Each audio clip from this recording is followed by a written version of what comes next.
¿Sabías que algunos de los presos más peligrosos de la historia no solo aterrorizaban a sus compañeros, sino que desafiaron por completo el sistema penitenciario? Desde presos que no se rompían con nada, hasta los presos más jóvenes. Estos son las personas más temidas de la cárcel. Michael Swanson. El nombre de Michael Swanson ha llegado a asociarse con la violencia y la miseria innecesarias. Nació en Iowa en 1993 y sufrió problemas de salud mental durante el resto de su vida. A pesar de estos obstáculos, Swanson fue intelectualmente brillante. Sin embargo, su potencial carrera se vio truncada cuando, a los 17 años, cometió un doble homicidio. Swanson robó una tienda de conveniencia en Algana, Iowa, y luego disparó y mató a 2 empleados de la tienda antes de irse. Ella recibió un disparo en la mejilla y después de una persecución a alta velocidad, fue arrestado en Minnesota y acusado.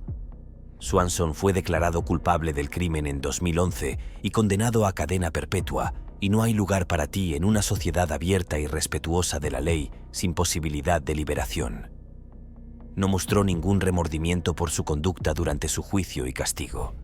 Incluso sonrió en el tribunal. Hizo comentarios desagradables e inapropiados a los familiares de las víctimas y mostró una total falta de empatía en su juicio por las 2 vidas que se llevó en 2010. Michael Swanson mostró una total falta de remordimiento en el tribunal. Hizo comentarios vulgares e inapropiados sobre las víctimas, llegando incluso a reírse y sonreír burlonamente durante todo el procedimiento judicial. El comportamiento de Swanson en el tribunal fue completamente inesperado y enfureció a muchas personas, especialmente a los familiares de las víctimas, quienes esperaban al menos una muestra de pesar y una disculpa sincera de su parte. Sin embargo, Swanson no mostró ni un ápice de remordimiento. Cuando le preguntaron cómo se sintió en el momento de cometer el crimen, Swanson procedió a decir, sin titubear, que se sintió poderoso. Al ser interrogado específicamente sobre qué sintió cuando apretó el gatillo, su respuesta fue igualmente perturbadora, dejando a todos los presentes en la sala del tribunal atónitos por su falta de empatía y arrepentimiento. Swanson fue sentenciado a pasar el resto de su vida en prisión por quitarle la vida a Sheila Meyers, de 61 años, y a Vicky Bowman Hall, de 47, el 15 de noviembre de 2010. La sentencia fue recibida con una mezcla de alivio y tristeza por parte de los familiares de las víctimas. Sin embargo, el comportamiento de Swanson no mejoró ni siquiera en ese momento crucial. En un acto de rebeldía final, Swanson apagó las cámaras de televisión y profirió una serie de maldiciones mientras el jurado leía su veredicto de culpabilidad. A pesar de los argumentos de la defensa, Swanson continúa cumpliendo su condena en prisión. Mientras tanto, los familiares de las víctimas siguen lamentando su pérdida irreparable, con la esperanza, quizás vana, de que algún día Swanson llegue a comprender la magnitud de sus actos y exprese un arrepentimiento genuino por el dolor causado. El caso de Michael Swanson permanece como un terrible recordatorio del impacto devastador que las acciones de una sola persona pueden tener en la vida de tantas otras. No solo afectó directamente a las familias de Sheila Meyers y Vicky Bowman Hall, sino que también conmocionó a toda una comunidad, dejando cicatrices emocionales que perdurarán por generaciones. Este caso también plantea preguntas importantes sobre cómo la sociedad maneja los problemas de salud mental y cómo el sistema de justicia lidia con aquellos que parecen incapaces de mostrar remordimiento por sus crímenes. Ronnie O'Neal. Ronnie O'Neal es un hombre estadounidense que saltó a la fama después de ser arrestado por quitarle la vida a su novia y a su hija de 9 años en 2018. El horrible incidente conmocionó a toda la ciudad y muchas personas se preguntaron cómo alguien podía cometer una atrocidad tan atroz. O'Neal creció en Florida y tuvo una crianza difícil. Tenía antecedentes de abuso de sustancias y anteriormente había estado en conflicto con las autoridades. A pesar de estos obstáculos, O'Neal pudo conservar un trabajo y mantener a su familia. Desafortunadamente, algo se rompió en 2018. Su conducta se volvió cada vez más impredecible y su comportamiento se volvió cada vez más errático. O'Neal agredió a su novia con un cuchillo y una pistola en la noche quitándole la vida a ella y a su hija. Después, prendió fuego a su residencia. O'Neill fue detenido y acusado de asesinato en primer grado por 2 cargos.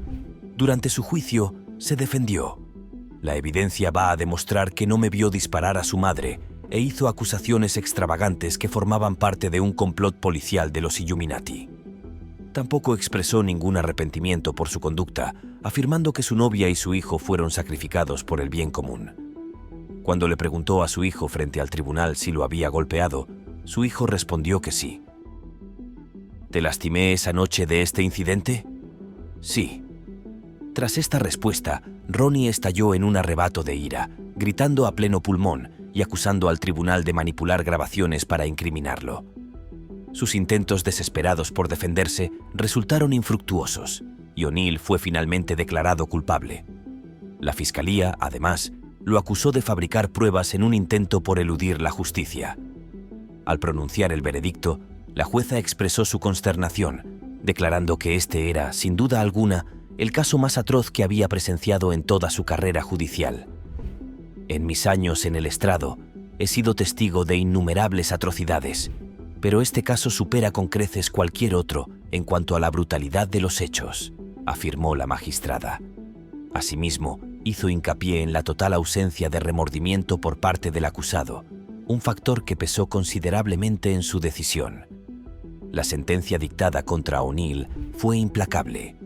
3 cadenas perpetuas consecutivas, más 90 años adicionales, sin posibilidad de libertad condicional. En un giro inesperado del destino, el hijo de O'Neill, víctima también de la violencia de su padre, encontró un hogar seguro con el detective que lo protegió la noche en que Ronnie O'Neill intentó arrebatarle la vida. Independientemente del desenlace de estos debates, una realidad innegable persiste. La absoluta falta de remordimiento exhibida por O'Neill ha dejado una huella indeleble en todos los involucrados. No obstante, en medio de tanta oscuridad, surge un rayo de esperanza. El hijo de O'Neill, rescatado de las garras de la violencia, tiene ahora la oportunidad de forjar un futuro prometedor, libre del legado de terror de su progenitor. Randall Moore. Randall Moore, mejor conocido como Randy, es un criminal convicto que saltó a la fama después de ser arrestado por quitarle la vida a su esposa. Moore secuestró, agredió y le quitó la vida a su ex esposa en noviembre de 2009, un mes después de que ella solicitara una orden de protección contra él. Moore también disparó al oficial de policía de Des Moines, Todd Rowland, cuando éste respondió a las llamadas de ayuda que emanaban del antiguo apartamento de la pareja.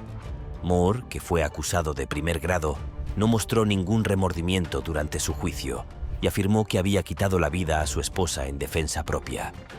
Sin embargo, el testimonio del tribunal reveló que la víctima estaba desarmada y que había recibido muchos disparos a quemarropa, lo que puso en duda la acusación de Moore. A pesar de su negación de culpabilidad, las pruebas presentadas en el tribunal pusieron en duda su defensa. La falta de remordimiento de Moore y su intento de racionalizar su conducta, junto con los hechos presentados en el tribunal, indicaban que efectivamente había cometido un crimen a sangre fría. Sheila Lynch había estado esperando la sentencia de Randall Moore durante más de un año desde que le quitó la vida a su hija, Teresa Ann. Ella le dijo a Moore: «Lo que le hiciste a mi hija fue horrible, terrible y despreciable.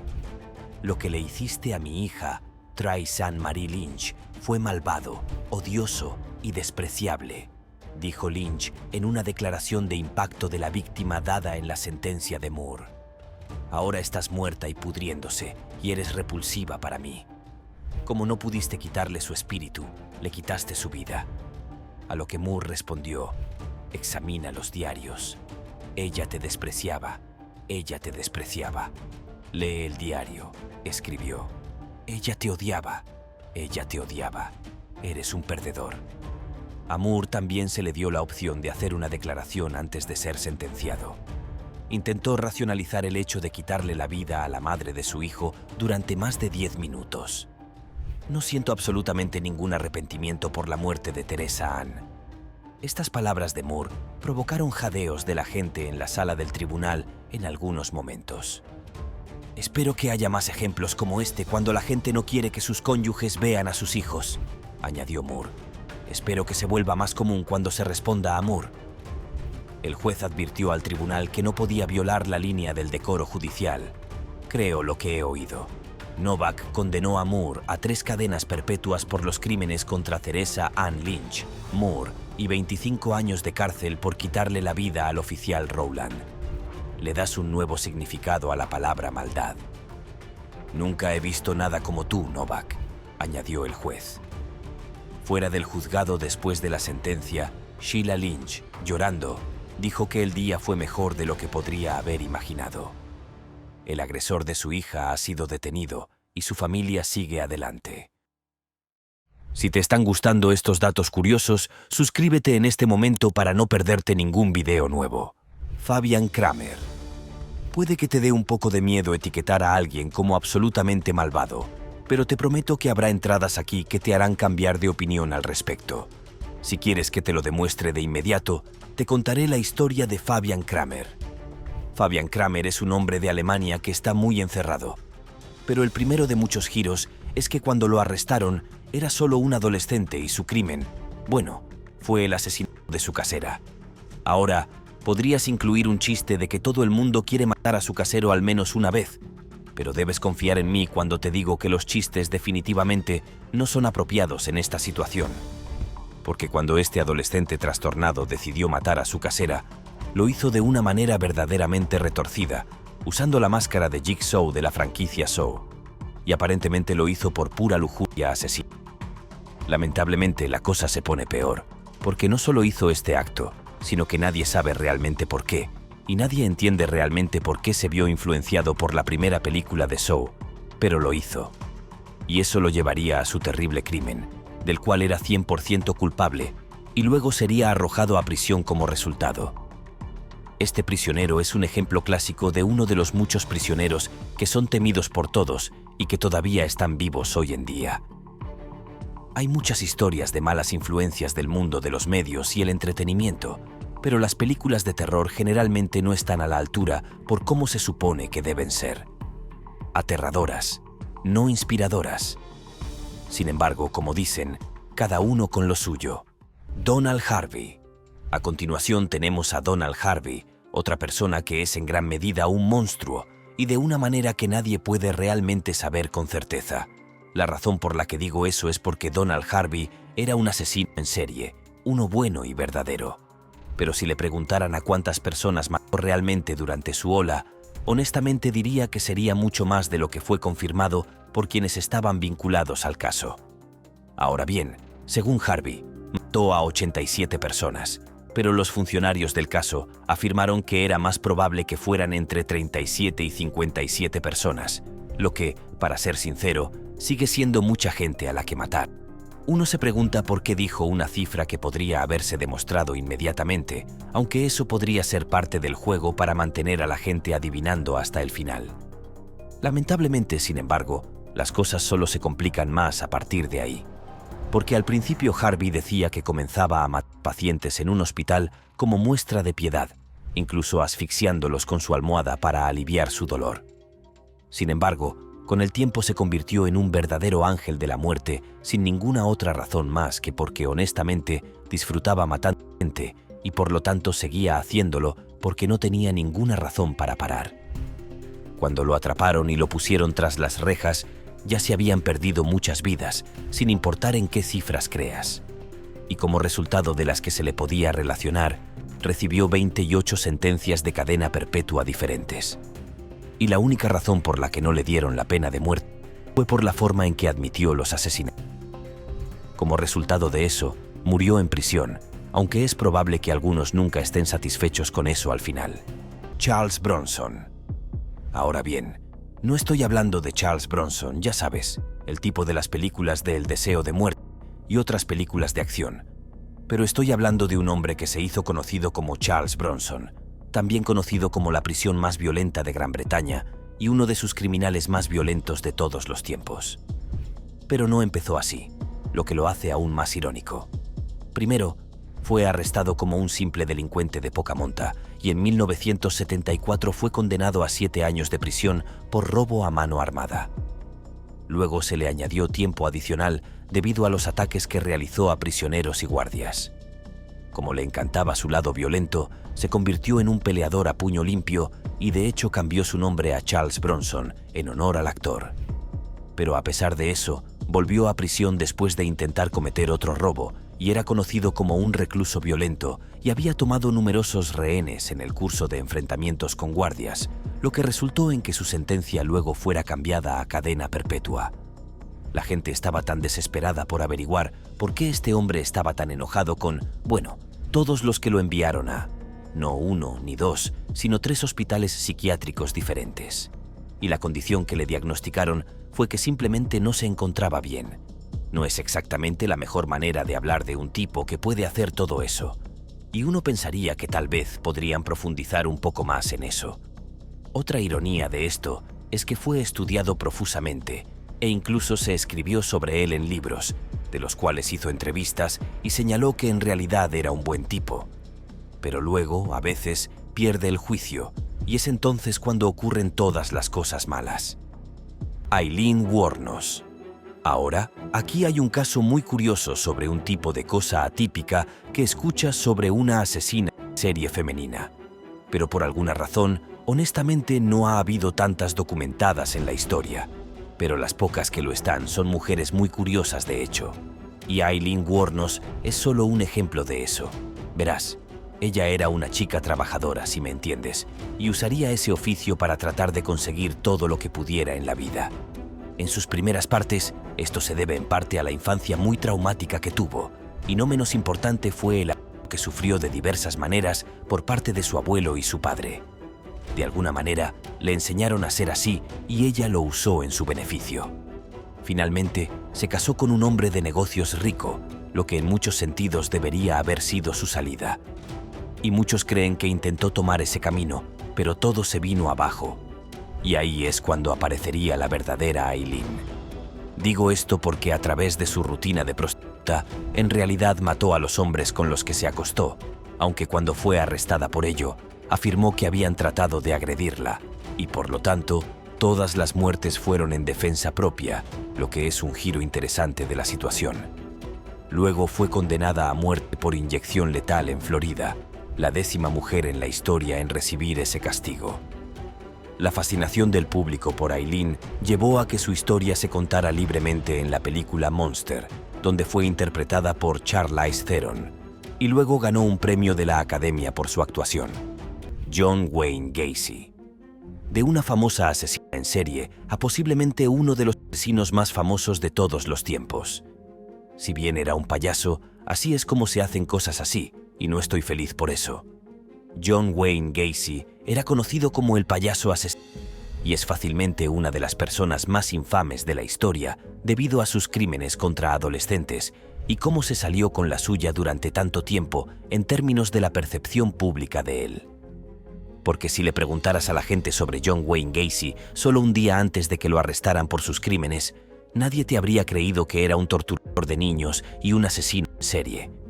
Es cierto que su historial antes de comenzar con sus asesinatos estaba lleno de señales de advertencia, pero pareció enderezarse.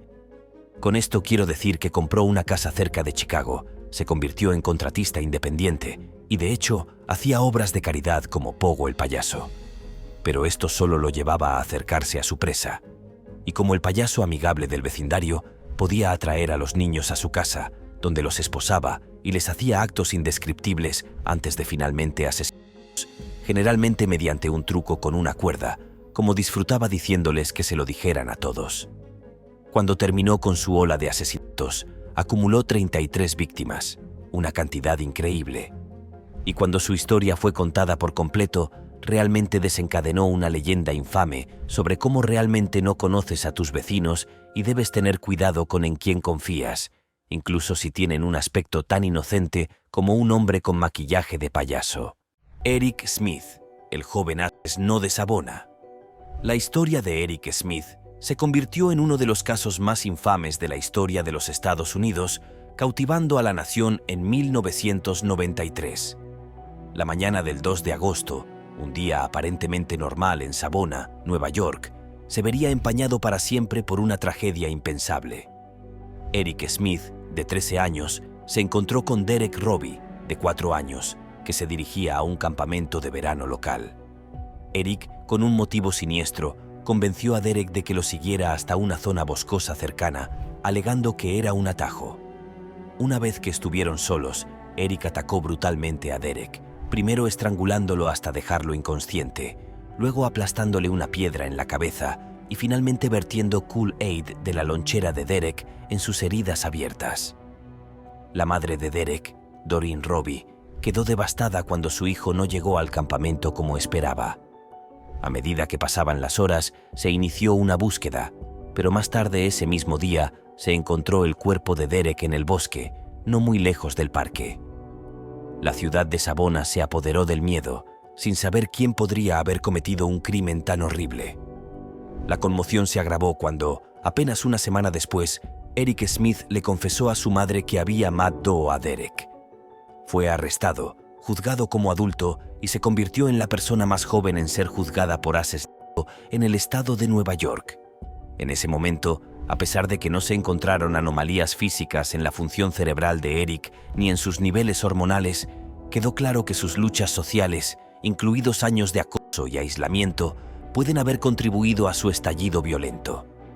En 1994 fue declarado culpable de asesinato en segundo grado y sentenciado a la pena máxima para delincuentes juveniles, de 9 años a cadena perpetua. Eric Smith pasó casi 30 años tras las rejas, con su libertad condicional denegada repetidamente a pesar de su largo encarcelamiento. Y Smith participó en programas de rehabilitación y expresó repetidamente remordimiento por sus acciones. Después de varias audiencias de libertad condicional, Eric Smith finalmente obtuvo la libertad condicional en 2021 y salió de prisión, aunque su caso sigue siendo un tema controvertido. Joshua Phillips, el crimen que conmocionó a Jacksonville. El caso de Joshua Phillips permanece como uno de los más sombríos recordatorios de cómo una vida joven puede transformarse repentinamente en una tragedia inimaginable. Condenado por asesinato en primer grado cuando apenas tenía 15 años, el crimen de Phillips sacudió hasta los cimientos de la comunidad de Jacksonville, Florida, en 1998, dejando una herida que persiste hasta el día de hoy. La historia comenzó a desenvolverse el fatídico 3 de noviembre, cuando Maddie Clifton, una alegre niña de 8 años que disfrutaba de los últimos rayos del sol otoñal, desapareció sin dejar rastro de su tranquilo vecindario. Había estado jugando al aire libre, como cualquier otro día normal, pero cuando su madre salió a llamarla para que entrara, se encontró con un silencio inquietante. Maddie había desaparecido sin dejar rastro. Lo que siguió fue una movilización sin precedentes en la comunidad. Voluntarios incansables, grupos de búsqueda organizados y residentes preocupados peinaron meticulosamente cada rincón del área, alimentando la esperanza de encontrar alguna pista sobre el paradero de la pequeña. En medio de esta búsqueda frenética, Joshua Phillips, un adolescente de 14 años que vivía en las cercanías, se unió a los esfuerzos de búsqueda, proyectando una imagen de preocupación genuina mientras ocultaba un secreto devastador. La verdad permaneció enterrada hasta el 10 de noviembre, cuando un descubrimiento casual cambiaría el curso de la investigación. La madre de Joshua, mientras realizaba la limpieza rutinaria de la habitación de su hijo, notó algo inusual, una mancha húmeda en el suelo que despertó su curiosidad. Al investigar más a fondo, se encontró con una realidad que ningún padre está preparado para enfrentar. El cuerpo sin vida de Maddie yacía oculto debajo de la cama de su hijo. La revelación desencadenó una serie de eventos que expondrían la terrible verdad detrás de la desaparición. Phillips, enfrentado a la evidencia irrefutable, finalmente confesó los escalofriantes detalles de aquel día. Según su testimonio, todo comenzó como un juego inocente de béisbol entre él y Maddie, mientras sus padres estaban ausentes. Un giro trágico ocurrió cuando accidentalmente golpeó a Maddie en el ojo con la pelota, causándole una lesión dolorosa. Aterrorizado por la posible reacción de su padre, conocido por su estricta disciplina y problemas con el alcohol, Phillips tomó una serie de decisiones fatales que culminarían en tragedia. En los días siguientes, intentó ocultar su crimen de manera metódica, llegando incluso a utilizar ambientadores para disimular los olores de descomposición que comenzaban a emanar de su habitación. El sistema judicial respondió con severidad ante la magnitud del crimen. Phillips fue procesado como adulto y recibió una sentencia de cadena perpetua sin posibilidad de libertad condicional. Solo su edad lo salvó de enfrentar la pena capital. Este caso, que conmocionó profundamente a la comunidad, sigue siendo objeto de debate y reflexión. Joshua Phillips, que ahora ha alcanzado los 40 años, continúa cumpliendo su sentencia en la institución correccional de Cross City, donde permanece recluido por el brutal asesinato de Maddie Clifton. Su historia persiste como un recordatorio perturbador de cómo las decisiones tomadas en momentos de pánico pueden desencadenar consecuencias devastadoras e irreversibles, y de la oscuridad que puede acechar en las profundidades de incluso las mentes más jóvenes.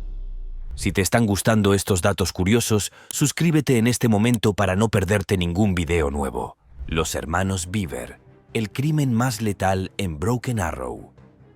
El caso de los hermanos Beaver permanece como uno de los actos de asesinato en masa más escalofriantes jamás registrados en Broken Arrow, Oklahoma, un crimen que sacudió los cimientos de esta tranquila comunidad y dejó una cicatriz indeleble en la memoria colectiva. En la fatídica noche del 22 de julio de 2015, Robert, un joven de 18 años, y su hermano Michael, de apenas 16, ejecutaron un plan meticulosamente elaborado para asesinar a los miembros de su familia en su propia residencia, un lugar que debería haber sido un refugio seguro. Su motivación resultó ser tan perturbadora como el crimen mismo, un deseo insaciable y obsesivo por alcanzar la fama y la notoriedad. Según el testimonio detallado de la detective Rihanna Russell, los hermanos habían desarrollado ambiciones grotescas, estableciendo como objetivo la eliminación de al menos 50 personas. En su búsqueda desesperada por obtener cobertura mediática y el reconocimiento público, incluso fantaseaban con tener su propia página de Wikipedia, lo que los llevó a planificar minuciosamente la masacre durante semanas, acumulando sistemáticamente una colección siniestra de cuchillos para llevar a cabo su brutal propósito. La noche del horror se desenvolvió con una frialdad calculada cuando Michael, actuando como señuelo, atrajo a su hermana desprevenida a un dormitorio bajo el pretexto inocente de mostrarle algo en la computadora. Lo que siguió fue una secuencia de eventos devastadores. Robert, escondido en las sombras, emergió repentinamente para tender una emboscada mortal, cortándole la garganta a su hermana antes de infligirle múltiples puñaladas. Su madre April se convirtió en la siguiente víctima de la furia desatada de Robert, quien le asestó con saña al menos 48 heridas de arma blanca, provocándole una muerte instantánea. La violencia continuó escalando mientras los hermanos, consumidos por su frenesí homicida, se dirigieron hacia su padre David, quien en su intento por defender a su familia sufrió 28 puñaladas brutales y traumatismos contundentes causados por 4 objetos diferentes. Su hermano menor Christopher, un niño inocente de apenas 7 años, no escapó a la masacre, recibiendo 6 puñaladas que acabaron con su vida. Victoria, la hermana de 18 años, fue atacada con particular ensañamiento, recibiendo 18 puñaladas distribuidas entre su cuello, pecho y brazos. En medio de este caos sangriento, Daniel, de solo 12 años, demostró una presencia de ánimo extraordinaria al lograr encerrarse en una habitación y contactar al 911. Sin embargo, la astucia malévola de Michael se manifestó cuando, fingiendo ser una víctima más, logró engañar a Daniel para que abriera la puerta. Una vez dentro, los hermanos continuaron con su violencia desenfrenada, apuñalando a Daniel 9 veces.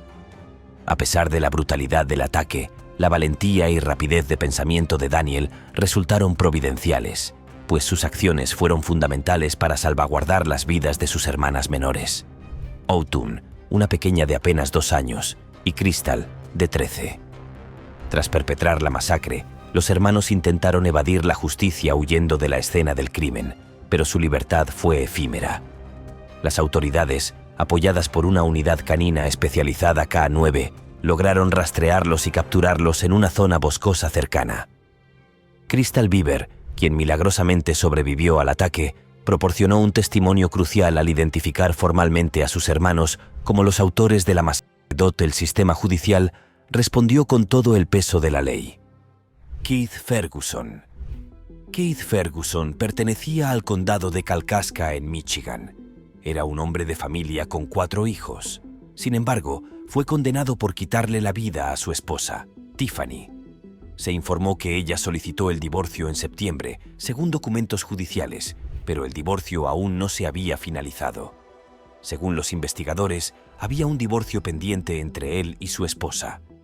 Como acabo de decir, hubo ciertas cosas que sucedieron entre los dos que probablemente lo hicieron enojar. Keith Ferguson supuestamente le quitó la vida a su esposa usando un arma de fuego el 18 de noviembre en su casa en Cold Springs Township. Luego se llevó a sus 4 hijos, de 39 a 11 y 13 años, a la casa de sus abuelos en Excelsior Township. Mientras intentaba tomar a los niños como rehenes, paró y le quitó la vida a su abuelo, Weber. Los niños huyeron a la casa de un vecino en busca de ayuda, quien se sorprendió al escuchar lo que había sucedido. Sin embargo, este vecino resultó ser un agente del sheriff de Calcada que se comunicó con el 911 de inmediato. Al mismo tiempo, Keith Ferguson también se comunicó con el 911 desde su casa en Orange Township, diciendo que tenía un cautivo y amenazó con disparar a cualquier autoridad que respondiera. Keith Ferguson fue detenido sano y salvo después de un enfrentamiento de 7 horas en una residencia en Gold Road en Orange Township. No lastimó al cautivo que tenía en su casa. Después de ser arrestado, mostró muy poco arrepentimiento por lo que había hecho.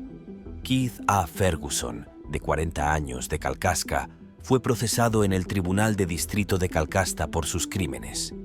Ferguson fue sentenciado por la mañana por un juez que declaró que había algo fundamentalmente mal con él. Siguió maldiciendo a los jueces y a todos los presentes en la sala del tribunal. Cuando la amiga de la víctima le contó al tribunal cómo advirtió a su amiga Tiffany sobre Keith, dijo: «Simplemente condénenme, lo que sea». Cuando se le preguntó sobre sus relaciones con sus hijos, no mostró ningún interés en reunirse con ellos en el futuro. Ferguson fue acusado de primer grado y recibió una sentencia de cadena perpetua sin posibilidad de liberación. También se le negaría cualquier contacto con sus 4 hijos, pero un funcionario reveló que los niños son mayores. Se les permitirá escribir cartas a su padre. La Fiscalía de la familia de las víctimas expresó abiertamente su satisfacción por el castigo de Ferguson.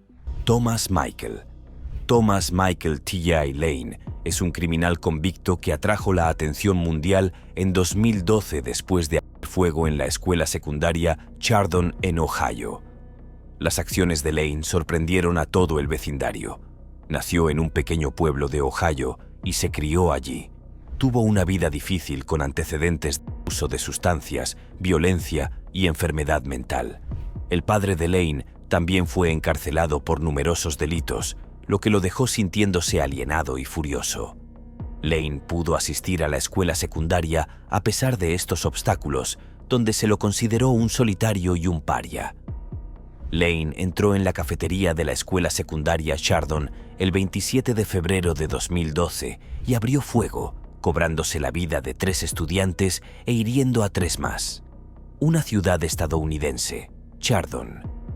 Una tragedia sorprendió a la ciudad y encendió un debate nacional sobre la violencia de los Ghouls School. Lane supuestamente salió del edificio después del incidente. Según los testigos, un profesor lo persiguió fuera del edificio y poco después lo detuvo a las afueras de la escuela. Lane fue finalmente acusado de 3 cargos de muerte agravada, 2 cargos de intento de muerte y 1 cargo de agresión criminal. Al principio fue mantenido como menor de edad, a la espera de más procedimientos judiciales.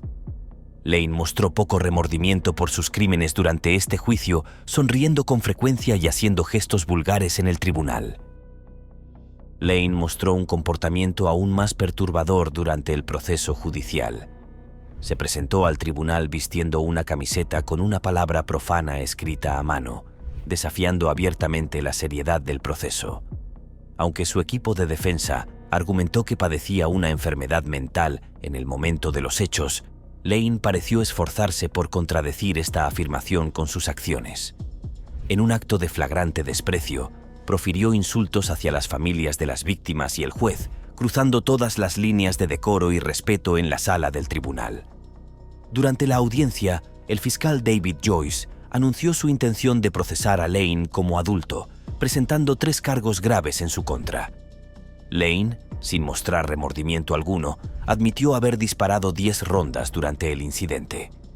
En su declaración a la policía, afirmó no conocer a las víctimas y haberlas elegido al azar, una afirmación que fue puesta en duda cuando un testigo que decía conocer al perturbado adolescente aseguró que Lane estaba familiarizado con varias de las víctimas.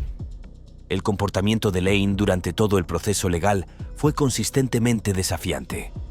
Se declaró culpable de todos los cargos imputados, actuando con una indiferencia escalofriante hacia las consecuencias de sus actos. Su aparente falta de empatía y remordimiento dejó atónitos a muchos observadores del caso.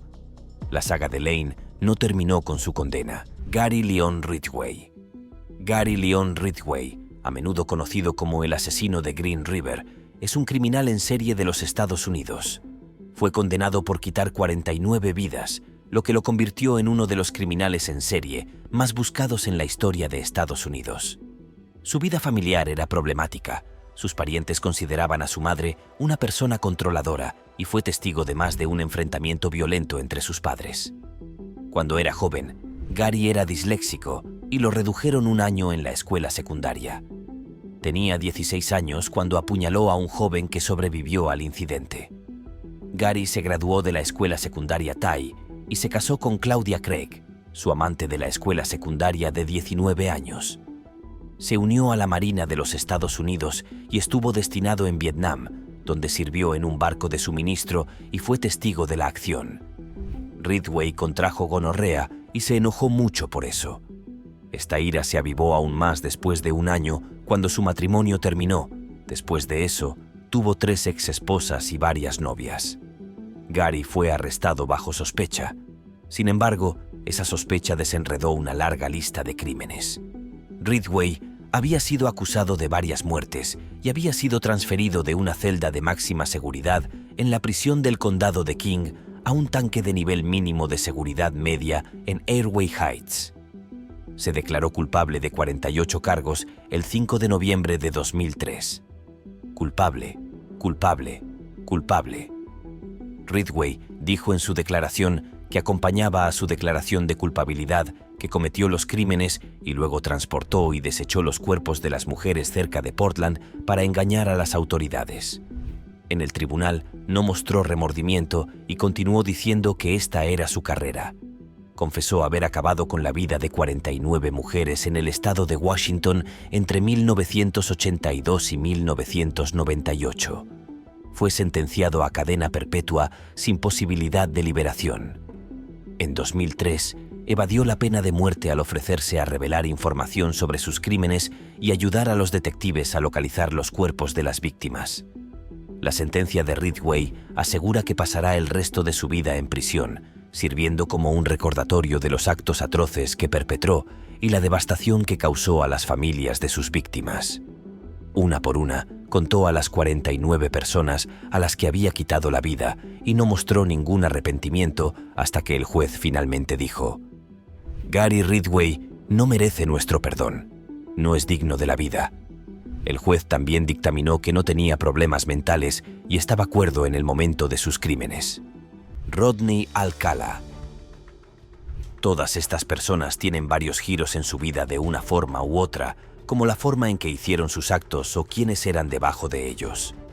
Para Rodney Alcala, tuvo un giro, ya que era muy famoso porque era una estrella de la televisión a su manera. Ahora, puede que recuerdes el programa The Dating Game. Básicamente, una pareja de solteros elegibles se escondía de la vista con una mujer que buscaba el amor, y a través de preguntas, ella decidía quién era el ganador. Alcala estaba en el programa, y de hecho ganó. Pero el giro aquí es que en ese momento ya estaba bajo sospecha de asesinato y acusado en un acto, lo que significa que finalmente iba a ser juzgado, pero pudo ir al programa y, de hecho, ganó. Pero espera, hay más. Las dos personas que dirigían el programa, un dúo de marido y mujer, no estaban de acuerdo sobre si él debería o no estar en el programa. No por su historial, porque no tenían forma de saberlo en ese momento. Más bien, no estaban de acuerdo sobre quién era. Uno de ellos lo veía como un hombre atractivo que las mujeres amarían, y el otro lo veía como alguien con una personalidad extraña. ¿Te gustaría adivinar quién de ellos pensaba qué cosa?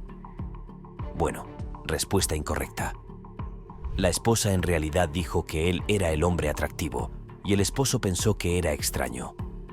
Como dije, el giro aquí es muy profundo. Alcala, un fotógrafo exitoso, solía atraer a mujeres y niñas acercándose a ellas en la calle y ofreciéndose a tomarles una foto antes de atacarlas.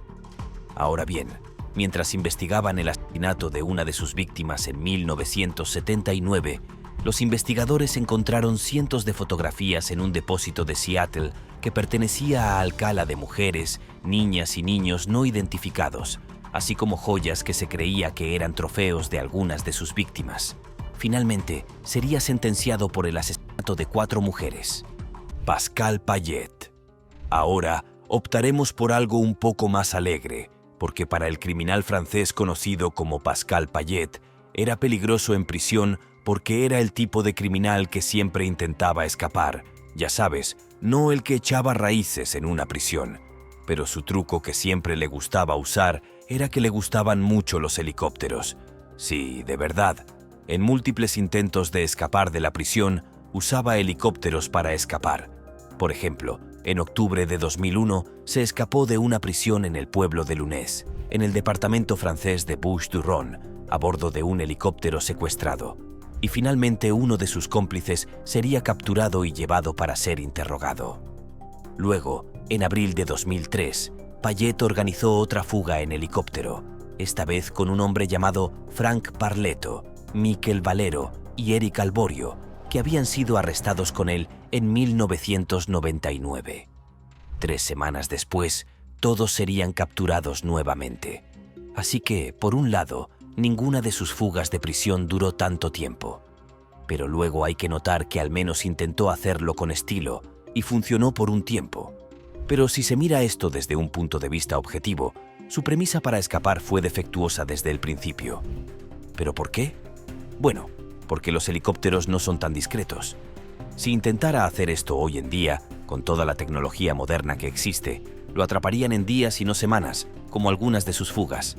Pero bueno, tenía un truco y se apegó a él, y eso es algo digno de mención. El hombre del globo ocular. Solo para disipar cualquier temor que pueda tener sobre escuchar acerca de este prisionero en particular. No lo llamaban el hombre del globo ocular porque robaba los globos oculares de sus víctimas o hacía varias cosas con los globos oculares en general. En realidad, tenía un tatuaje sobre su ojo, y eso llevó al apodo. De todos modos, la persona de la que estoy hablando se llama James Barnum, que es un criminal bastante discreto, teniendo en cuenta de quién ya hemos hablado en este video. Pero sus crímenes fueron significativos de todos modos. En 2012, los oficiales estaban investigando una serie de robos y se encontraron con un hotel donde se alojaba Barnum. En lugar de cooperar, se escondió en el baño y disparó a los oficiales. Esto lo llevaría a recibir cargos por intento de asesinato de primer grado, posesión ilegal de un arma de fuego y los robos que se mencionaron antes. Dijo que cometió los robos para alimentar una adicción que tenía. Para explicar más su comportamiento, Barnum desvió parte de la culpa hacia el Departamento de Correcciones de Alaska, diciendo que salió de prisión en 2010 sin ningún lugar a donde ir, nada que hacer. Simplemente vivía en las calles y de hecho trató de conseguir un trabajo, pero su rostro no se lo permitió.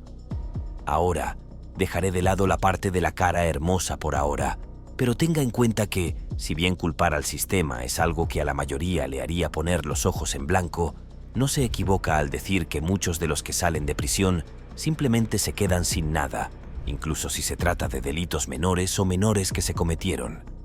Así que todo se intensificó y el resultado fue ser encarcelado durante 20 años. El asesino BTK. Volviendo al lado puramente malvado de los criminales, Ahora echamos un vistazo a otro infame asesino en serie, uno del que muchos de ustedes probablemente han oído hablar a través de BTK. BTK era una abreviatura que el asesino se dio a sí mismo, ya que significaba atar, torturar, matar. Ahora, todos conocen las reglas de los apodos, ¿verdad?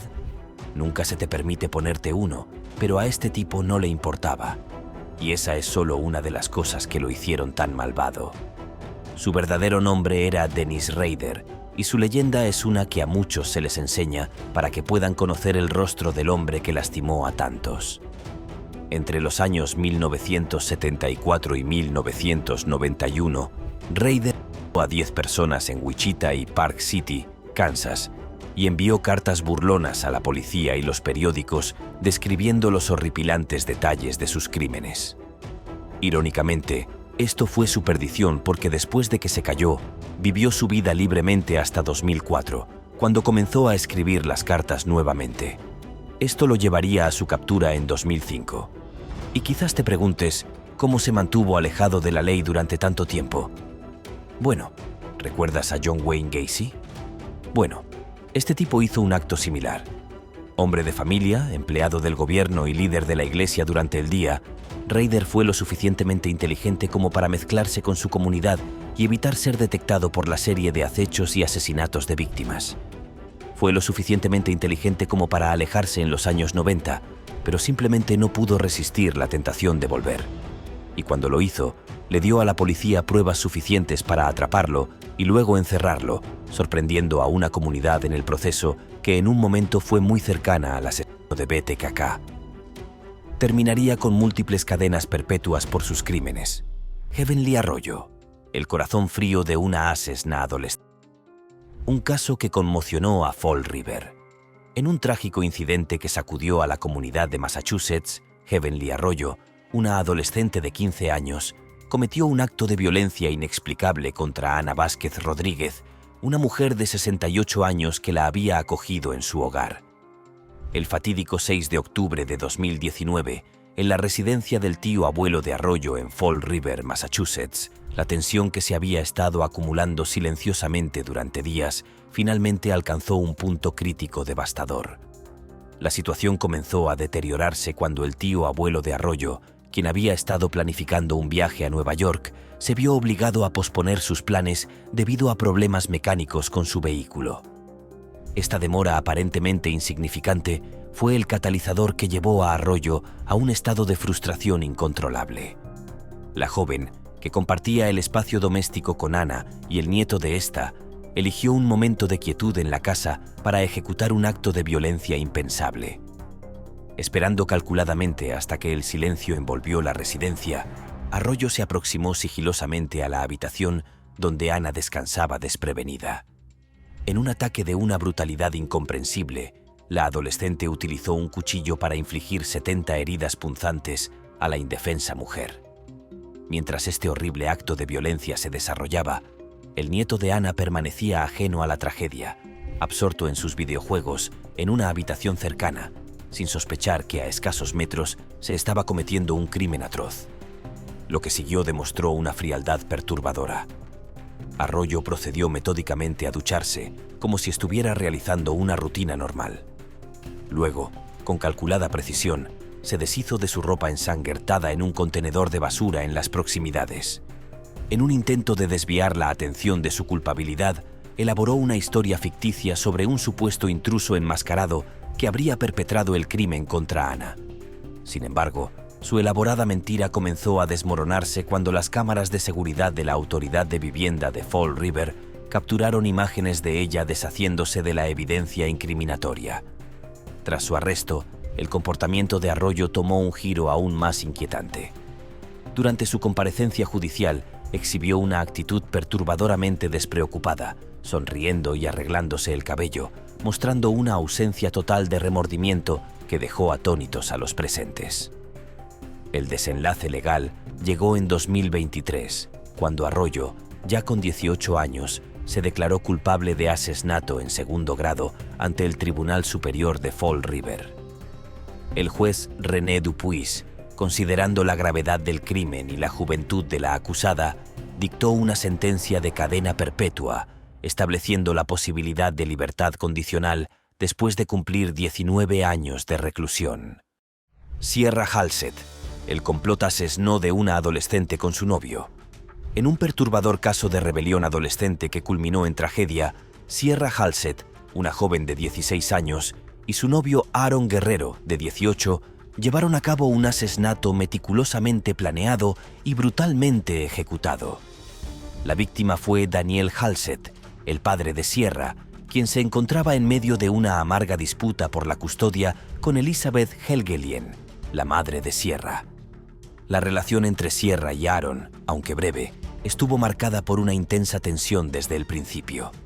Cuando sus padres descubrieron su relación y se opusieron firmemente, la pareja comenzó a tramar un plan desesperado para escapar juntos a Los Ángeles. La fatídica decisión que tomarían el 8 de abril de 2021 cambiaría sus vidas para siempre. Con una frialdad escalofriante, la joven pareja se preparó minuciosamente para el crimen, adquiriendo una serie de implementos macabros: una sierra circular, hojas de sierra adicionales, lejía para eliminar evidencia, líquido para encendedores, guantes protectores y una tela especial para contener los restos. El descubrimiento que siguió al día siguiente fue verdaderamente horripilante. El cuerpo brutalmente mutilado de Daniel Halsted yacía en su propio garaje. Los resultados de la autopsia revelaron la verdadera magnitud de la violencia. La víctima había sufrido más de 70 puñaladas distribuidas entre su cabeza, cuello y torso, evidenciando un ataque de una ferocidad extraordinaria. En un intento desesperado por encubrir su atroz crimen, la pareja envolvió los restos mortales en un saco de dormir y les prendieron fuego, dejando el cuerpo en un estado prácticamente irreconocible. Lo que hizo el caso aún más perturbador fue el comportamiento de la pareja después del asesinato. En un acto de sorprendente insensibilidad, Sierra y Aaron grabaron un video para YouTube donde Aaron, con una actitud casi celebratoria, anunciaba su nueva libertad y aparente felicidad. Sin embargo, su intento de evadir la justicia resultó ser tan breve como fútil. Las autoridades, actuando con rapidez, lograron localizar y detener a la pareja en Salt Lake City poco después de que el video se hiciera público. El proceso legal culminó el 26 de mayo de 2022, cuando ambos se declararon culpables de múltiples cargos graves, incluyendo asesinato, incendio provocado y robo. La sentencia dictada reflejó la gravedad de sus acciones. Fueron condenados a penas que oscilaban entre 22 años y cadena perpetua, con posibilidad de libertad condicional. Quizás lo más impactante de todo fue su comportamiento durante la sentencia. Mientras Aaron ofreció una disculpa que pareció insuficiente ante la magnitud del crimen, Sierra mantuvo una actitud de total indiferencia, sin mostrar el más mínimo signo de remordimiento. La brutalidad del crimen, combinada con su aparente falta de conciencia sobre la gravedad de sus acciones, dejó a la comunidad profundamente conmocionada y desconcertada. Roxana Sikorsky. El oscuro plan de una adolescente para matar a su familia. Roxana Sikorsky, una niña de 15 años de Plymouth, Michigan, se vio involucrada en un complot retorcido para asesinar a su familia bajo la influencia de su novio mucho mayor, Michael Rivera. Roxana había sido adoptada de Polonia a la edad de 4 años y su problemática infancia, marcada por el abuso, la llevó a ser diagnosticada con trastorno reactivo del apego, lo que le dificultaba conectarse emocionalmente con los demás. Este trastorno puede haber hecho que Roxana fuera más vulnerable a la manipulación, especialmente por parte de una figura mayor y persuasiva como Rivera. En octubre de 2014, cuando tenía solo 15 años, su relación con Michael Rivera, de 23 años, dio un giro oscuro. Rivera manipuló a Roxana para que tramara un plan para asesinar a su familia, que desaprobaba su relación.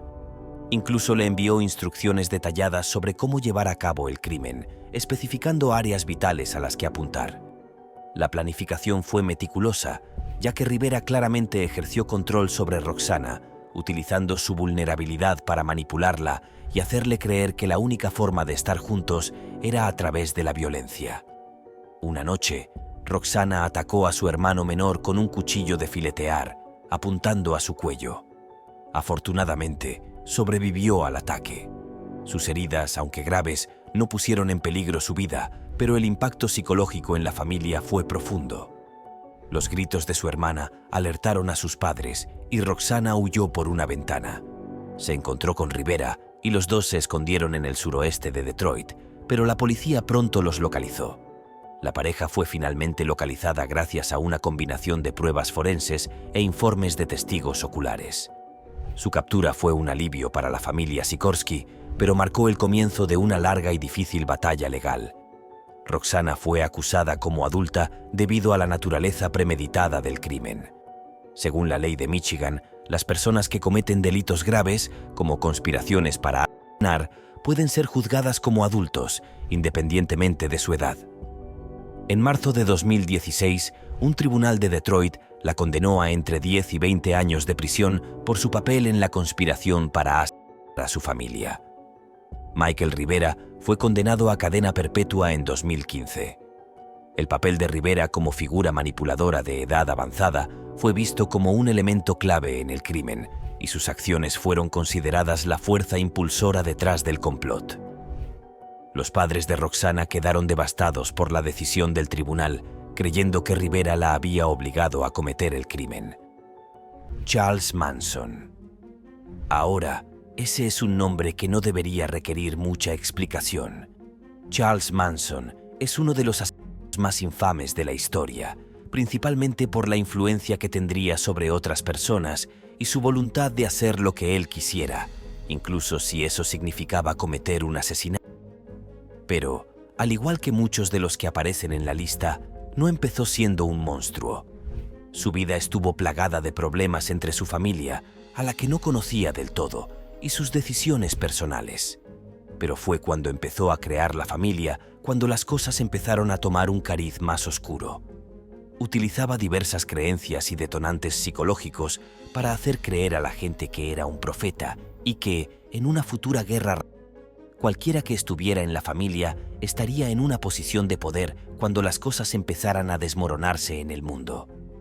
Ahora bien, se podría decir que, bueno, eso suena loco, pero funcionó, y eso llevó a su familia a cometer asesinatos en su nombre.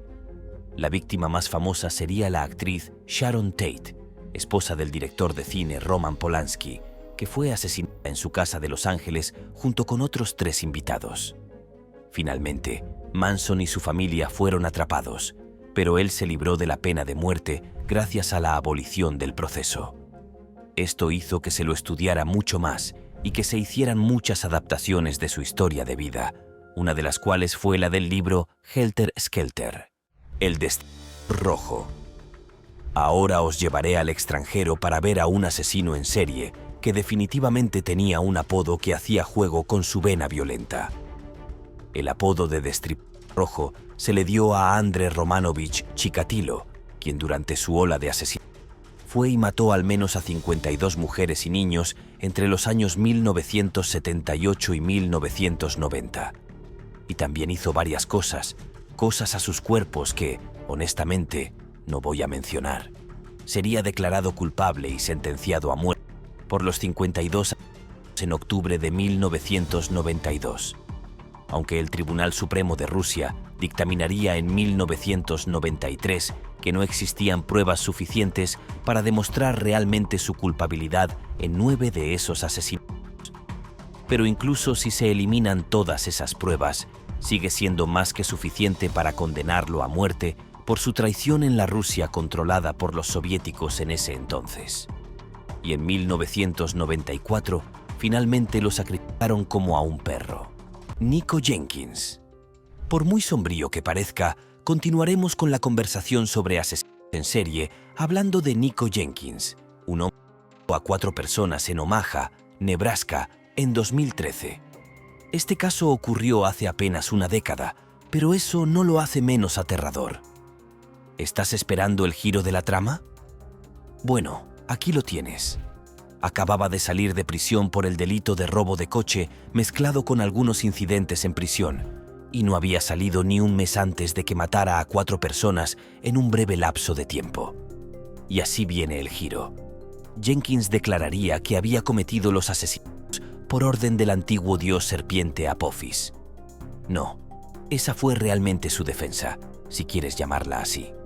Y de hecho se determinó que era lo suficientemente competente para ser juzgado. Y así lo hizo, y fue declarado culpable, y luego condenado a muerte en 2008. Michael Swango. Este caso es definitivamente un poco retorcido por varias razones, ya que Michael Swango era un asesino en serie que utilizó su posición como médico para matar a 60 personas. Pero no solo por paciencia, como era de esperar, aparentemente también mató a algunos de sus colegas. Uno de los giros aquí es que solo admitió 4 de las muertes y fue por estas que fue condenado y encarcelado. Pero son muchos cabos sueltos por atar.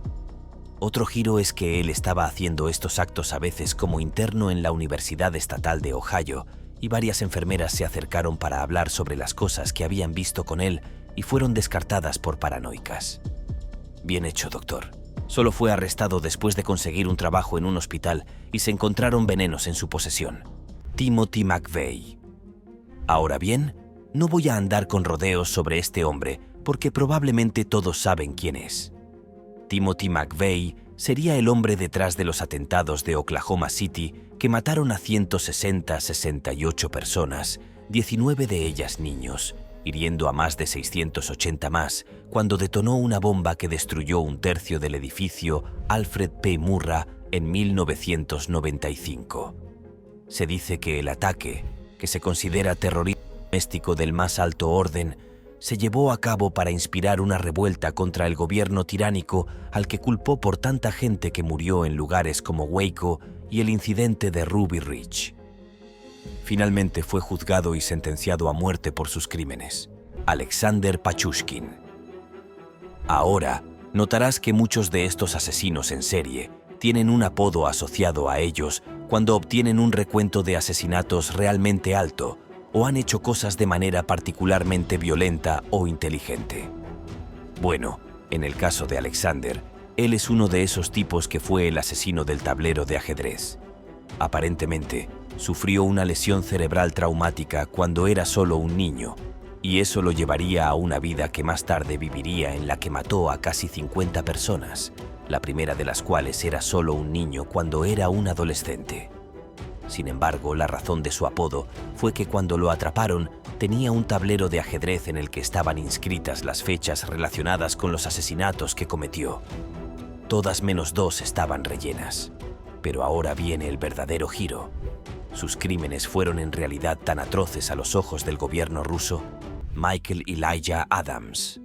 Adams es un nativo de Michigan con tatuajes de vías de tren. Creció en un hogar abusivo y se fue de casa a los 14 años para empezar a viajar en trenes por su cuenta. Afirma haber conocido a uno de los miembros fundadores de la Asociación de Pasajeros de Trenes de Carga, FTRA, una banda de vagabundos incondicionales que ahora está prácticamente extinta a bordo de uno de estos trenes. Ese individuo supuestamente tomó a Adams bajo su protección y lo ayudó a ascender en las filas de la banda hasta que finalmente se convirtió en un ejecutor, atacando e incluso quitando la vida a personas que interferían con las transacciones de narcotráfico o insultaban su código. Un escritor de ferrocarriles que mató a 16 compañeros se enfrenta a cadena perpetua, pero no parece preocupado. Adams fue arrestado en Oregón en mayo de 2011, cuando los agentes disolvieron una pelea entre vagabundos y descubrieron que Adams tenía una causa abierta en California por la muerte del vagabundo John Smellier Owens. El cuerpo de Owens fue descubierto en enero de 2000 en un camino de servicio de grava que pasa por un patio de maniobras en Roseville, California. Michael Elijah Adams, alias Crazy Mike, afirma que está orgulloso de lo que ha hecho y que está deseando que le den 3 patadas y una cama durante su retiro a una cárcel de Virginia. Adams se declaró inocente de un delito de segundo grado 6 meses después de su arresto y fue condenado a entre 15 años y cadena perpetua. Sin embargo, la sentencia no le molestó. Durante una de sus entrevistas dijo: «Éramos los perros alfa, nos manteníamos cerca de la frontera, éramos los perros grandes, nos quedábamos en la frontera, éramos los violentos. Me refiero a las armas, drogas y las chicas. Éramos los violentos con armas, narcóticos y mujeres en la corte». No le importaba que sus 30 años se desperdiciaran antes de que su vida en los ferrocarriles se desmoronara. Adams esquivó a los investigadores durante más de 30 años. «Todo lo excelente debe llegar a su fin», respondió. La cosa empezó a ponerse tensa. Los cadáveres empezaron a amontonarse y empezaron a hacerse preguntas. No se arrepiente de haber intentado escapar de la prisión. Afortunadamente, lo atraparon y lo transfirieron a una prisión de máxima seguridad. Adams es elegible para la libertad condicional en California después de 15 años. Los fiscales de Virginia quieren mantenerlo en el estado indefinidamente para que pueda completar toda su condena de por vida. Todo lo que necesitan ahora es la aprobación del gobernador de California. Adams afirma que ahora está trabajando en un libro con un autor y que una importante revista está interesada en publicar un artículo sobre él. Camilla Gamut. Camilla Gamut, a veces conocida como Camilla Marie, es una mujer estadounidense que disparó y le quitó la vida a su amante, Marcel Hill, en 2013. Gamut, que nació en 1985, creció en un entorno disfuncional con un historial de violencia y trauma. También tenía problemas de salud mental y antecedentes penales que incluían agresiones y delitos violentos. Antes del incidente, Gamut y Hill habían estado saliendo durante aproximadamente un año. Su relación estuvo marcada por la violencia y la crueldad por parte de ambos lados. Según los documentos judiciales, Gamut era un tirano que había atacado previamente a Hill con un cuchillo. Gamut atacó a Hill en su residencia de Michigan en mayo de 2013. Gamut afirmó que el crimen se cometió en defensa propia, pero con la evidencia demostrada de lo contrario, Hill tenía 11 puñaladas, 6 de las cuales fueron en la espalda. También lo atacó con una pata de mesa y una sartén, infligiéndole graves heridas en la cabeza. Gamut fue declarada culpable de primer grado durante su juicio y sentenciada a cadena perpetua sin posibilidad de liberación. La brutalidad del crimen, así como su historial de abuso y problemas de salud mental, atrajeron la atención mundial sobre el caso. Sin embargo, su comportamiento posterior demostró que no se arrepentía de nada. Continuó despotricando y mostrando una actitud desafiante durante todo el proceso judicial. Los presentes observaron cómo Gamut ponía los ojos en blanco e incluso esbozaba sonrisas burlonas mientras los afligidos miembros de la familia leían una emotiva carta dirigida a ella. Su comportamiento irrespetuoso y disruptivo persistió, interrumpiendo constantemente el procedimiento hasta que el juez, visiblemente irritado, se vio obligado a intervenir de manera contundente. «Vas a cerrar la boca inmediatamente o me veré obligado a ordenar que te pongan cinta adhesiva», advirtió el magistrado con severidad. «Si es necesario, esperaremos aquí todo el tiempo que haga falta hasta que decidas guardar silencio y mostrar el respeto que este tribunal merece». A pesar de la gravedad de la situación, Gamut y su abogado parecían reconocer que la sentencia de cadena perpetua era inevitable, una mera formalidad dado el atroz crimen cometido. Con una actitud resignada pero desafiante, Gamut declaró: «Me doy cuenta de que usted tiene que hacer lo que tiene que hacer, señoría. Estoy de acuerdo con la familia en ese aspecto». Este caso ha generado un intenso debate sobre la necesidad de implementar programas más efectivos de prevención, detección y tratamiento de la violencia doméstica, así como de mejorar el acceso a servicios de salud mental de calidad para personas en situación de vulnerabilidad. Muchos expertos argumentan que una intervención adecuada y oportuna podría haber evitado este trágico desenlace, subrayando la importancia de abordar de manera integral Ted Kaczynski. Otro hombre que no necesita presentación debido a su notoriedad es el infame Una Bomber, quien durante casi 2 décadas aterrorizó a la nación mediante una serie de explosivos estratégicamente colocados que causaron muerte y destrucción, todo en un intento calculado de transmitir su mensaje al mundo. Irónicamente, sería precisamente este mensaje el que eventualmente conduciría a su captura. Lo verdaderamente fascinante de este caso fue la naturaleza del mensaje que intentaba comunicar. Ted Kaczynski, quien terminaría como recluso, era un individuo que había elegido una vida de aislamiento en la naturaleza manifestando un profundo rechazo hacia la creciente dependencia de la sociedad en el industrialismo y la tecnología. Su firme convicción era que esta evolución tecnológica estaba llevando a la humanidad hacia su propia destrucción, corrompiendo la esencia misma de la existencia humana. En cierto sentido paradójico, su manifiesto contenía argumentos válidos sobre la importancia de preservar el equilibrio natural del planeta y los peligros de la sobreindustrialización. Mark Chopper Reed. Mark Chopper Reed representa uno de los personajes más enigmáticos y controvertidos en el mundo criminal. Por razones que desafían la moralidad convencional, su figura ha generado tanto fascinación como repulsión. Encarna la quinta esencia de lo que significa ser un criminal profesional, con una trayectoria que trasciende las definiciones típicas del crimen organizado. Su carrera delictiva comenzó durante su turbulenta adolescencia y se extendió hasta su juventud, período durante el cual ascendió hasta convertirse en el líder indiscutible de una temida organización criminal conocida como la Banda de Surrey Road. Aunque él mismo minimizaba su participación directa en homicidios, su reputación se construyó sobre una disposición implacable para infligir violencia calculada y sistemática, empleando métodos brutales pero metódicamente eficientes para alcanzar sus objetivos criminales. A pesar de que el sistema judicial eventualmente logró desarticular su imperio criminal, Reed logró algo que pocos criminales consiguen: transformar su infamia en una forma de celebridad cultural. Su legado posterior incluye una serie de memorias semi-autobiográficas que alcanzaron considerable éxito comercial, además de numerosas apariciones mediáticas tras su liberación, destacando una entrevista particularmente memorable en el prestigioso programa televisivo 60 Minutos. Jeffrey Dahmer. Ahora, debo admitir que Jeffrey Dahmer representa uno de los casos más perturbadores en la historia criminal moderna.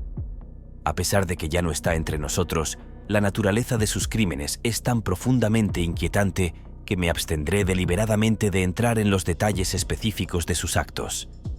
Lo que puedo compartir es que era un asesino en serie estadounidense cuyas acciones conmocionaron a la nación, siendo finalmente condenado por el asesinato y posteriores actos atroces contra los cuerpos de 17 hombres y niños. Créanme cuando les digo que es mejor mantener los detalles específicos en la oscuridad. Un aspecto particularmente intrigante de este caso, que ha sido objeto de extenso debate tanto en círculos legales como psiquiátricos, se centra en la cuestión de su estado mental y si verdaderamente podía distinguir entre el bien y el mal. Aunque sus acciones ciertamente sugerían un profundo trastorno mental y su modus operandi reflejaba patrones de comportamiento típicamente asociados con la insanidad, el sistema judicial, después de exhaustivas evaluaciones psiquiátricas, determinó que estaba mentalmente capacitado para enfrentar un juicio. Esta decisión llevó a su procesamiento formal, resultando en una sentencia de cadena perpetua. Sin embargo, su historia tendría un final inesperado cuando otro recluso, en un acto de aparente justicia carcelaria, acabó con su vida mediante un brutal ataque. Este desenlace, aunque sorprendente para muchos, representa un giro del destino que pocos podrían haber anticipado. El chico langosta. Ahora bien, esto definitivamente no es lo que estás esperando, porque esta es la historia de Grady Stiles. Tenía una condición genética en la que los dedos de las manos y los pies de su cuerpo estaban fusionados para formar extremidades con forma de garra, y por eso actuó bajo el nombre de chico langosta. Debido a su condición, tuvo que moverse en silla de ruedas durante la mayor parte de su vida, lo que haría que sus brazos y manos fueran increíblemente fuertes. Y cuando a eso le sumas el resentimiento que sentía por su condición y los arrebatos que tenía, no sorprende que fuera violento con su familia y con los demás, tanto que llegó a matar al prometido de su hija mayor en vísperas de su boda. Pero espera, hay más. Debido a su condición, no podía ser sentenciado a prisión, así que simplemente fue puesto bajo arresto domiciliario. Thomas Silverstein. Finalmente, llegamos al caso más impactante de todos. Un hombre cuya violencia y maldad sin precedentes lo han convertido en el prisionero que ha cumplido el período más largo en régimen de aislamiento en la historia moderna del sistema penitenciario. A primera vista, la decisión de mantenerlo en confinamiento solitario permanente podría parecer una medida extremadamente severa para alguien que había cometido 4 asesinatos. Sin embargo, la verdadera magnitud de su peligrosidad se revela cuando comprendemos que estos 4 brutales homicidios fueron perpetrados dentro de los muros de la propia prisión, lo que demuestra su absoluta falta de respeto por la vida humana, incluso bajo la máxima seguridad. Uno de sus crímenes más impactantes fue el asesinato de un guardia penitenciario, un acto que sacudió todo el sistema carcelario hasta sus cimientos. Más allá de sus crímenes individuales, el hombre demostró ser un líder carismático y manipulador de la Hermandad, una organización supremacista blanca, desde donde orquestó un plan ambicioso para transformar la prisión según su retorcida ideología y visión del mundo. Este intento de subvertir el orden establecido fue la gota que colmó el vaso. La respuesta institucional fue contundente y sin precedentes. Su régimen de aislamiento fue tan estricto que incluso los guardias penitenciarios, en una muestra de solidaridad hacia su compañero asesinado, adoptaron un código de silencio absoluto hacia él, negándose a dirigirle la palabra más allá de lo estrictamente necesario. Este caso particular ha dejado una huella indeleble en la historia del sistema penitenciario, y su impacto continúa resonando tanto entre los funcionarios como entre los reclusos, sirviendo como un sombrío recordatorio de las consecuencias últimas de la violencia sin límites. T.J. Lane, el tirador de la escuela secundaria. El 27 de febrero de 2012, la pequeña ciudad de Chardon, Ohio, quedó en estado de shock y dolor después de un tiroteo en la escuela secundaria de Chardon. T.J. Lane, un estudiante de 17 años de la escuela alternativa Lake Academy, entró en la cafetería de la escuela esa mañana vistiendo una sudadera con la palabra Killer estampada y armado con una calibre 22. Mientras los estudiantes se reunían antes de que comenzaran las clases, Lane abrió fuego sin previo aviso, apuntando directamente a una mesa donde estaba sentado un grupo de estudiantes. El ataque mató a 3 estudiantes, Daniel Palmatore y Demetrius Howland, de 16 años, y Russell King Jr., de 17 años, y dejó a otras 3 personas heridas, una de las cuales quedó paralizada de por vida. Lane había asistido previamente a la escuela secundaria Chardon, pero se había transferido a la escuela alternativa, donde su motivo para el tiroteo seguía sin estar claro. Algunos informes sugirieron que pudo haberse sentido alienado o intimidado. Sin embargo, nunca se estableció definitivamente si sus acciones fueron puramente el resultado del acoso o si hubo otros factores contribuyentes, como problemas de salud mental o antecedentes de trauma personal. Lane había estado en terapia por problemas emocionales y de comportamiento, pero parecía que estas intervenciones fueron insuficientes para prevenir la tragedia. Además, el comportamiento preocupante de Lane fue notado por compañeros de clase y maestros, quienes luego revelaron que había expresado pensamientos y fantasías violentas antes de... Un maestro persiguió a Lane fuera de la escuela y finalmente fue detenido a 1 milla de la escena cerca de su automóvil. Las investigaciones revelaron que Lane le había robado el arma a su tío. El arma era una pistola de pequeño calibre 22 que se usa a menudo en tiroteos a menor escala, pero resultó devastadora ese día. Durante su juicio, Lane mostró una sorprendente falta de remordimiento. Apareció en el tribunal con una camiseta que él mismo había confeccionado y en la que estaba escrita la palabra Killer, asesino, y se burló de las familias de sus víctimas con gestos obscenos. Su insensibilidad y aparente indiferencia ante la gravedad de sus acciones hicieron que muchas personas se cuestionaran la profundidad de su inestabilidad emocional y psicológica. En marzo de 2013, Lane fue sentenciado a 3 cadenas perpetuas consecutivas sin posibilidad de libertad condicional. Sin embargo, en 2014, Lane volvió a ser noticia cuando, junto con otros 2 reclusos, escapó de la institución correccional Allen en Lima, Ohio. Después de una tensa persecución de 6 horas, fue atrapado. Su fuga condujo a su traslado en 2016 a la instalación correccional del sur de Ohio, una prisión de máxima seguridad. Debido al alto perfil de sus crímenes y al temor de que representara un peligro continuo.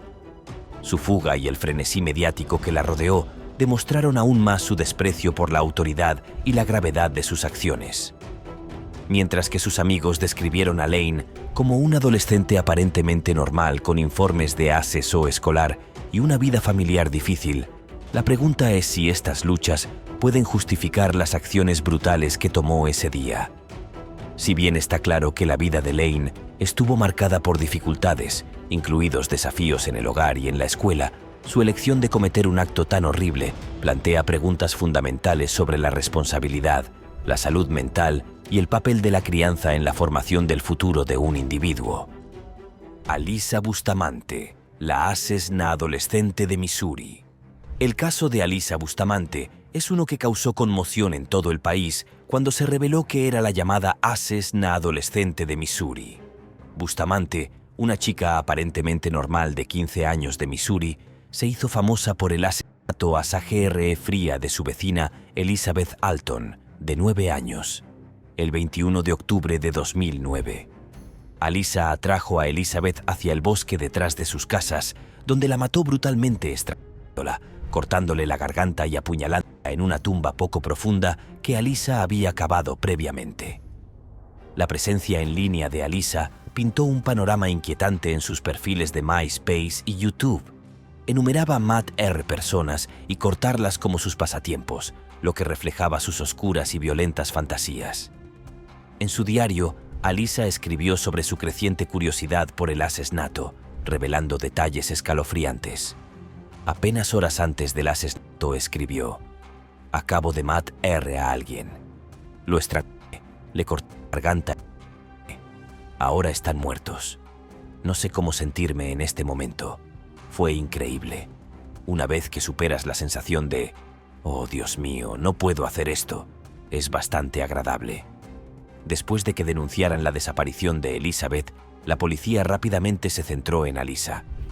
Al registrar su casa, los investigadores descubrieron su diario, que contenía una confesión detallada del crimen. Durante el interrogatorio, Alyssa inicialmente negó cualquier participación, pero cuando se le mostró su diario, admitió el asesinato. Alyssa fue juzgada como adulta, se declaró culpable de asesinato en segundo grado y fue sentenciada a cadena perpetua con posibilidad de libertad condicional después de 30 años. Sin embargo, debido a una condena adicional por acción criminal armada, incluso si es puesta en libertad condicional en 2024, aún se enfrentará a 30 años adicionales, lo que retrasará su liberación más temprana posible hasta 2054 a la edad de 60 años. Lionel Tate, una obra trágica que salió mal. El 28 de julio de 1999, un trágico y perturbador incidente sacudió al condado de Broward, Florida, cuando Lionel Tate, un niño de 12 años que vivía una vida aparentemente normal, cometió un acto que conmocionaría a la comunidad al matar a su prima Tiffany Eunuch, una inocente niña de 6 años. Los dos niños habían quedado solos en la residencia familiar mientras la madre de Tate descansaba en el piso superior, confiando en que los menores estarían seguros bajo el mismo techo. La tranquilidad de la tarde se vio interrumpida cuando Tate, visiblemente alterado, llamó a su madre para informarle que Tiffany había dejado de respirar. Cuando las autoridades llegaron a la escena e iniciaron su investigación, quedaron horrorizados al descubrir la magnitud de las lesiones que había sufrido la pequeña Tiffany. El cuerpo de la niña presentaba múltiples traumatismos severos, incluyendo una devastadora fractura de cráneo, numerosas costillas rotas y una extensa hemorragia interna. La brutalidad de las lesiones sugería un nivel de fuerza extremadamente desproporcionado, lo que hacía que la explicación inicial de Tate sobre estar imitando movimientos de lucha libre pareciera completamente inverosímil. La diferencia física entre ambos era notable. Tate, con sus 170 libras de peso, prácticamente triplicaba el peso de Tiffany, quien apenas alcanzaba las 48 libras.